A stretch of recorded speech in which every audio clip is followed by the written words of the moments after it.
Mas ag dul chuig banis, brela, rásaí capaill nó céibhí ócáid bí cínte go seasan tú amach. Sin an teachtareacht atá ag an dearthar Gráinne Maher, atá tar éis líonta faisin a bhainú in éineacht lena fear céile Ciarán. An rud atá tharbh éagsúil a bheith an stufa Cruthaíonn Gráinne ná ní bháin an sais an ábhar úsáideann sí le héadí plasticí agus ach na cruthanna chomá tá tharbh nua-aimseartha.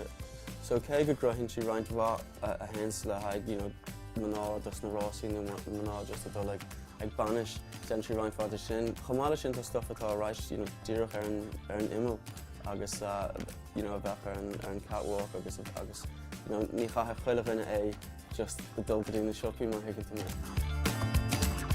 Déanam hataí de Gráinne Maher millinery agus seodra de Plochan de Bhar. Is bralam bheith a gobar le cruthanna agus ábhar nua-aimseartha. Seasan an cúlra sais neamh gnáthach atá ag Gráinne le nuair a hagann sé chuige seo de bhrí nach neacha sí i déanamh sada ar faisin an chéad láníir sí ri ar an osscoil a dhéanamh sin bhí sé gobar leis an corp agus le canna agus leis an corpa athrú agus bhí seanna chud staidir ar leithéidí ailsreacht. So sílan go bhfuil an cúlra sin nuair a hagann tú agus chuireann tú sin leis an cinál ábhar nua-aimseartha. Go dagan rud éigean amach atá tharbh éagsúil. To be honest, I get my inspiration from lots of different places. I try to make modern pieces that are sort of fashion forward and not too mumsy, so in the hats especially, I like somebody to feel younger when they put the hat on their head rather than feel like they've aged themselves by putting the hat on their head. And then the jewellery obviously is very modern because it's a lot of plastic and stuff like that, so we're doing different ranges really, so the inspiration comes from different things like literature and as well as fashion trends. So tan de gobarnis ar sais réimse nua leis an tanga gailge. Seo an céad ceann le mBéal.